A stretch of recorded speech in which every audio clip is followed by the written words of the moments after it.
Hey guys, welcome to the MMA Brothers podcast, the newest, baddest, and best podcast out there.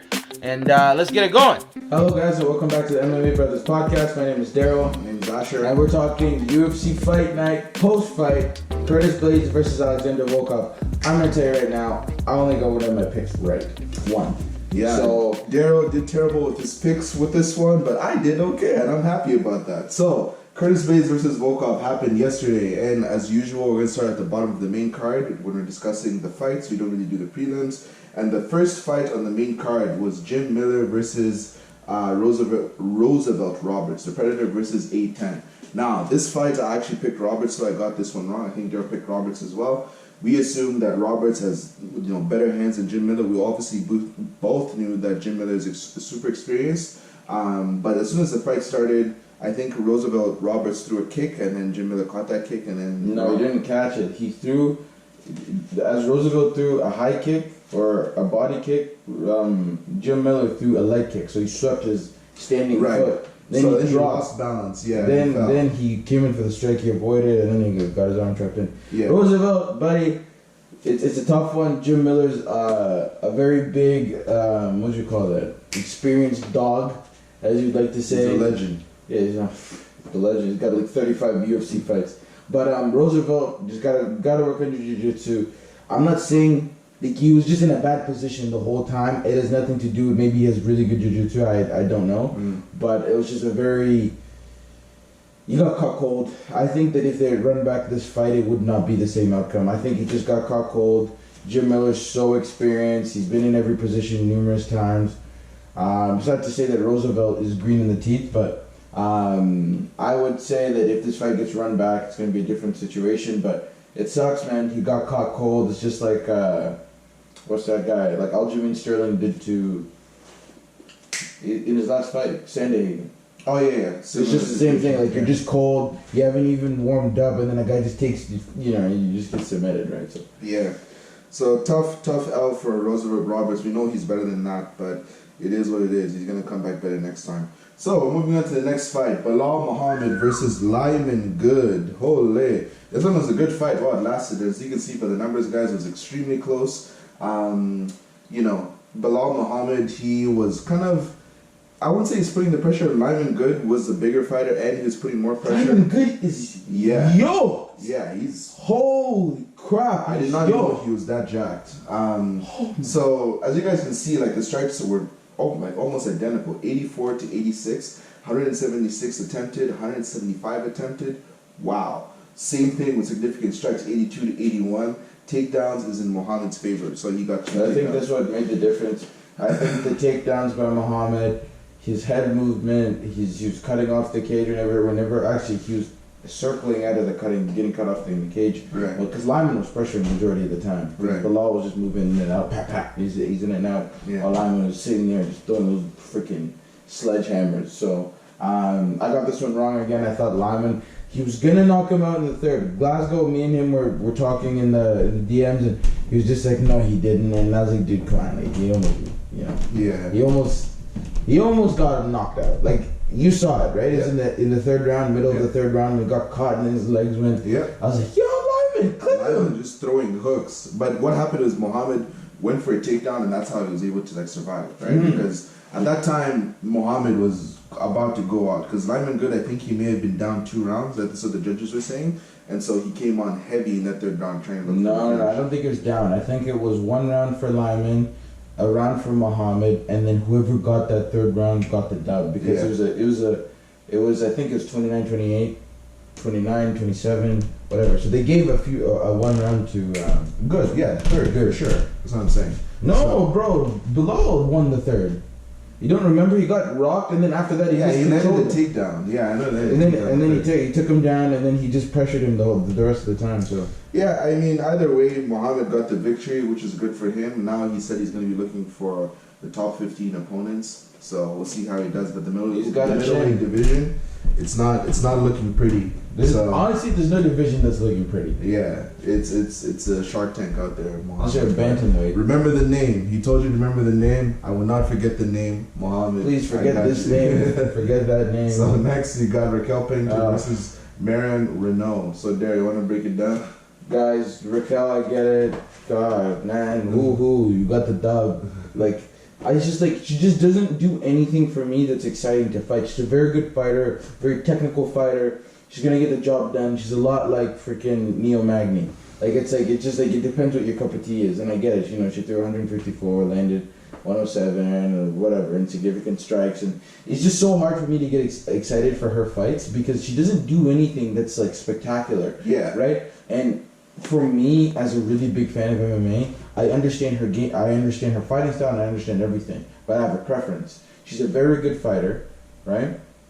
She'll have her moments where she's exciting and, you know, she's throwing, like, she had some moments where she was pressuring her and almost got the TKO, she cracked her. Yeah. But, like, for me, from an excitement factor, Raquel's got a long way to go in order for her to get those extra fans who are there to get excited. Think about Amanda Nunes, Holly Holm, what'd you call it, with Ronda Rousey. Like, they always get like a really crazy nice finish. Yeah. And Raquel's not there. Cyborg. Every exciting fighter gets really nice finishes, right? Yeah. The only one who I can think of who doesn't is Khabib. Right. Khabib, you know he's gonna take you down ragdoll, and people still love him. Yeah. Other than that, I don't really know anyone else who just sits there and DC cracks. So like you can't use that excuse for DC. Right. Curtis Blaydes at least has got some KOs. Raquel is just, for me, not the most exciting fighter.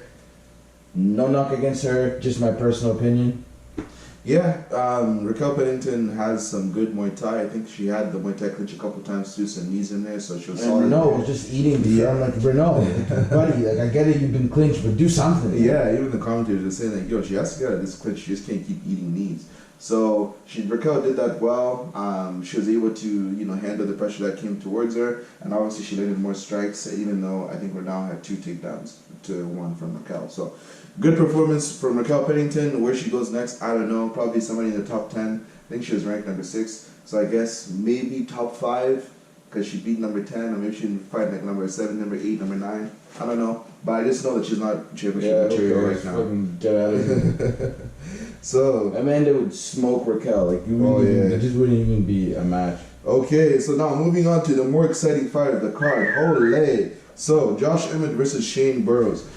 This fight, guys, was exciting. One of the fights of the year. Like, I don't know. Like we're just halfway through the year right now. Yeah. It's one of the fights of the year, guys. If you didn't watch it, please go watch it. It's crazy. It is crazy. So this guy, I don't know what his head is made out of. Like it's not a human skull. His chin. Yeah, whatever it is. His chin, his head, his whatever, his skull. I was screaming so many times at TV. I'm like, how's this guy not knocked out? He got hit with overhand right, overhand left, hooks, whatever. You could have got the kitchen sink, hit him on his head. He probably wouldn't get knocked out. I'm like, this guy was eating. And another interesting thing. He tore his ACL in the first 15 seconds of the fight. And he was getting leg kicked a lot. On that leg. Yeah. That leg was just jello and he's just still throwing hooks. He and never he threw head kicks. He never switched stances too. Yeah, he threw head kicks. Yeah. Josh Emmett's the truth, man. He's a tough guy. But Shane Burgos, bro, if he's got some head movement, please, in your next camp, just train, just please. This guy was just standing there in the middle, just getting cracked. He's like, yeah, let's go. He just kept moving forward. He just kept moving forward. And then the commentators said, yo, you can't keep eating these strikes. And then, guess what? It started wearing on him. In the third round, he got dropped. Yeah. Right? So, guys, it's the fight of the night. It was one of the fights of the year. If you have not watched it, you're doing yourself a disservice. Go watch this fight. Cooper told me he's going to rewatch the card because he's doing something tonight. Cooper, trust me, you got to watch this. You have to watch this fight, and it was crazy. There's not one moment where I was thinking about Raquel Pennington's stupid, boring fight. And this fight just took that right out of my system. Yeah, I mean, Josh Emmett in the third round, he dropped him twice. And I was hoping Josh Emmett would win because I picked Josh Emmett to win. And yeah, he wants a top 7, I guess. He's number 8. A top 7 opponent next. He said he's not fighting anybody lower than him now. But yeah, the featherweight division is also stacked, just like every other division is. We got Max Holloway, we got Volkanovski, we got whoever else in the Korean Zombie, Yair Rodriguez, Brian Ortega. Brian Ortega. Like those are the people that are in front of Josh Emmett. So it's like, yo. If I was Josh, I'd go after someone like Yair or Yair and Zabita fighting, Max and Volkanovski are fighting, Korean Zombie and Ortega are fighting. So he's gotta wait. Unless he's gonna go after number 7, he's gotta wait. Yeah, I'm not sure who number 7 is, but yeah, So it's not looking pretty for what's coming next for Josh Emmett. But hey, good on him. He can definitely knock some people out in the top 5 because he's got that power. So moving on to the final fight of the night: Curtis Razor Blaydes versus Alexander Drago Volkov. Holy! So I don't even have to explain too much of this fight, guys. These strikes, I didn't realize he landed that many strikes. It was all wrestling for the most part. How many takedowns? 14 takedowns. It's a heavyweight record in the fight, I'm pretty sure. 14 of 25 takedowns. As soon as the fight started, he threw a punch or two and then went for a takedown. Second round, same thing. Punch 2, 3, 4, 5, takedown, takedown, takedown, takedown, takedown, takedown, takedown, takedown, takedown, takedown, takedown. I even said 14 takedowns yet. Takedown, takedown, takedown, takedown, takedown, takedown, takedown. Okay? That's how many takedowns Curtis Blaydes landed on Volkov. Volkov on the feet, he did have some success in the later rounds because in the first few rounds, Curtis Blaydes was actually hitting him with some decent strikes. Like he was hitting him with an overhand right, left hook stances, and he was throwing right hand down the gun. Yeah, left hand down the gun. And he was able to hit Volkov each time. So that was because Volkov was so concerned with the wrestling that he wasn't you know what I mean. He had his hands lower, so Curtis was cracking him. Yeah. One thing that has to be said, Curtis gassed up, Curtis. Bro, imagine taking someone down 14 times in 25 minutes. Like, I could see why he's gassed, bro. Yeah. And you gotta hold them down, you gotta keep working, because Herb, and that guy's actively trying to get out. And I get it, it's more tiring to be the guy on the bottom as well, because you gotta get up and do that. Yeah. Drago's conditioning is ridiculous. Yeah. Like, he wasn't tired. Like, he genuinely was not tired. Every time he'd get up, he'd be throwing stuff at Curtis. Yeah. Curtis would panic and try to take him down. Yeah. And he almost got kneed. Yeah. Do you remember that when he went in? Kick, it kind of hit his head, but hit his body. But it hit his body. Yeah. Like, his foot caught his body, and then it just reverbed up to his head. But great showing by Curtis in the sense that he knows how to get a win. Mm-hmm. He told people, if you're going to watch this fight for excitement, don't. Because I'm literally just going to take him down and ragdoll him the whole time. Which he did. Yeah. But Drago's no slouch. Drago, I think Jairzinho's fighting someone next. I think they've already picked Jairzinho's opponent. Yeah, I can't remember. I forget who his he's fighting name. next. But whoever I think it's Junior Dos Santos. Yeah, and I think the winner of that should get Drago. I think The Drago. winner of that should get Drago? Yeah, I guess. Yeah, I guess Blaydes. because Blaydes is already he's done. He's waiting for Ngannou and those guys to fight, like Stipe and thing. Ngannou gets it, then Curtis. But if I'm Curtis, bro, what are you gonna do to Francis? Francis knocked you clean twice. Like, you can't. Like, you know what I mean? You gotta wait till someone else is there, dude. Yeah. You gonna go get knocked out by a third time? Like, you know what I mean? It's not looking good for Blaydes because Stipe and DC are going to be fighting, right?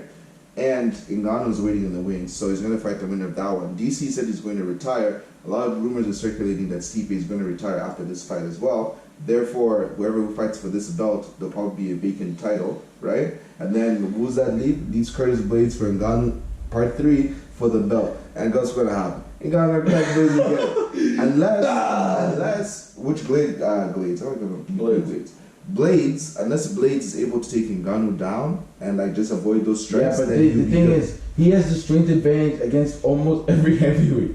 Francis is different beast, man. But Francis can get taken down. It's not like he has yes, he can get taken down. Yeah. Anyone can get taken down. But guess what? When you go in for the takedown, you're in those hammer. Yo, you know what I mean? If Francis touches you, Curtis is felt. The Curtis, yo, you know what I mean? I understand.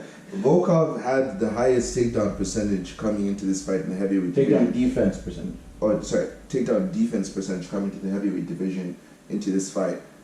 I was surprised by that number. I understand he's 6'7" and stuff, and even Curtis Blaydes after the fight said, he's like, yo, this guy is tall. It's not like he has like the best takedown defense, but like something about his hips, I guess maybe it's kind of hard to like get your arm. He said he has really thick legs and wide hips, so that it's hard to get around. Yeah, so it's hard to like move him around, so there's a lot of effort. But that was pretty much it, guys. That was the fight. That was Fight Night, Curtis Blaydes versus Alexander Volkov. Let us know what you guys thought. Next week, we're going to be hitting you with another preview with Dustin Poirier versus Daniel Kikard, so that's going to be a good one. And yeah, the fights keep rolling. And then in July, we got Usman versus Burns. So a lot of Max versus Alexander the Great. Then we also got freaking Rose Namajunas versus Jessica Andrade. Then we also got Paige Van Zandt versus Amanda Ribas. And then we also got, there's another one, Piotr Jan versus Jose Aldo. July is looking mod. And then Darren Till versus Whitaker. Whitaker just got announced. But guys, thank you guys for watching. Let us know what you guys think. Like, comment, subscribe. Instagram MMA Brothers Pod. We should be able to post again this week. There's a little bit of a technical glitch. Curtis Blaydes versus Alexander Volkov. Let us know what you guys think. Let us know who you guys have in the upcoming fights. Thank you guys so much. We out. See ya.